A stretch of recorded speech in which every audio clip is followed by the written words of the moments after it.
Welcome back to Book Reviews with Gabe, or me.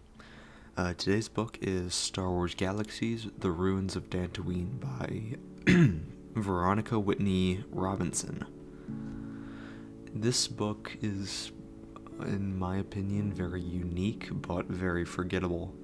It's about, bioengineers basically looking for a missing holocron with rebel information in it that's left in the base that is mentioned in A New Hope, the Dantooine rebel base.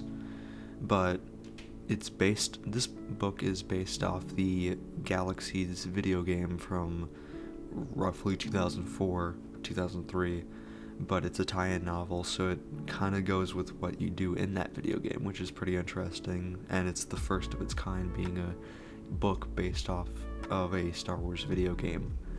But my main issue with the book is that the main plot and main characters are very uninteresting, unfortunately.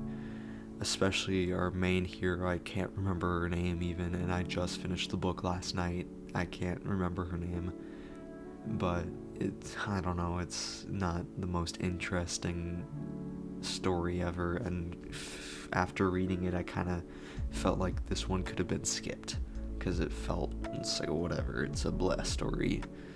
But there are a lot of mentions, and you see a lot of original trilogy characters as little cameos that is very interesting to see, which is like the video game where you see these different characters and get to just see whatever they're doing. You get to see Lando, Han, Chewbacca, Luke, Han, Leia, or I already said Han, Darth Vader, all these characters, and they're all pretty interesting, but their little cameos are just cameos, so you don't get to see them for very long. I did feel like there was a character that was new in the story that I did like a lot, but unfortunately gets written out of the story pretty midway through the book, or earlier than that, which kind of sucks, but is replaced by this other character that I really didn't like, but the book tries to make you like the character,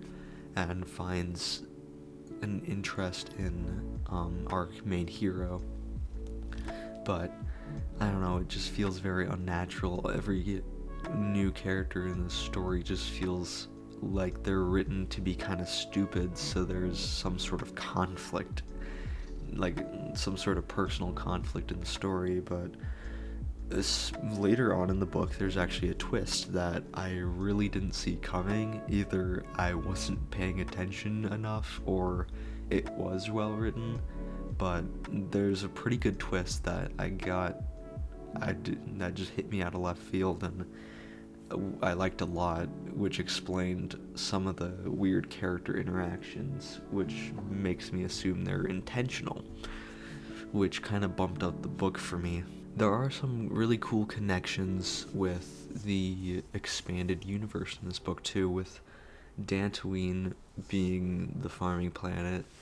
You get to see the rebel base that is mentioned in A New Hope, but you also get to see the Jedi Temple from Knights of the Old Republic after 4,000 years, which is pretty insane that it's still there.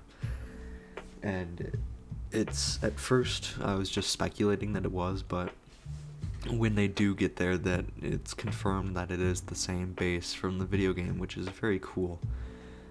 To be honest, this review is going to be a lot shorter. I don't have as much to say with the last two books. I don't think I have anything else to say other than, it's very cool to see our heroes in this story go from planet to planet, finding different things, learning new things. But I did feel like the primary story the book wanted to tell was very at the last second, not last second, but it isn't really brought up until the last fourth or third of the book. But other than that, I wouldn't recommend the book that much. It's skippable unless you're interested in this video game Galaxies. I personally gave this book a 4 out of 10, and Yeah, that's all I gotta say. Actually, I do have one more thing to say. This book is very not talked about, but the cover is talked about often. It's a not attractive color or cover. It's a screenshot of the Galaxy's video game, which you probably noticed already. And it's not the worst. I get why they did it. It's just to kind of attract the audience of that played the video game, because I'm assuming not everybody that plays the video game will read the book. So it's probably to attract people, but that's really it.